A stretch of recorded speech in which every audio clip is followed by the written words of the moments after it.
Meski penyebaran COVID-19 di Provinsi Bali masih perlu dikendalikan, Gubernur Bali Wayan Koster menyampaikan bahwa mal dan pusat perbelanjaan dan tempat wisata bisa dibuka. Namun sesuai SE nomor 15 tahun 2021, kegiatan di pusat perbelanjaan, mal, pusat perdagangan diizinkan beroperasi 50% sampai dengan pukul 21 WITA. Wajib menggunakan aplikasi Peduli Lindungi untuk melakukan screening terhadap semua pegawai. Pengunjung yang diizinkan masuk mal adalah mereka yang sudah disuntik vaksin COVID-19 dosis kedua. Kelompok masyarakat resiko tinggi tidak diizinkan masuk, diantaranya wanita hamil, penduduk usia di bawah 12 tahun, dan di atas 70 tahun.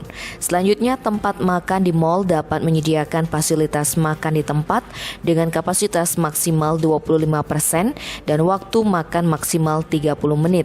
Sementara bioskop, tempat bermain anak-anak dan tempat hiburan lainnya ditutup.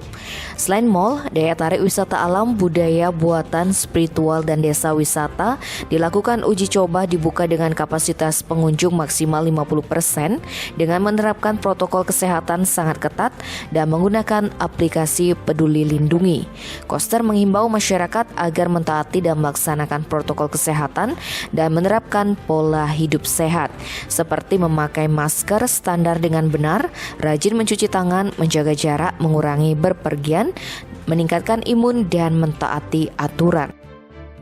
Tim Bali Express melaporkan.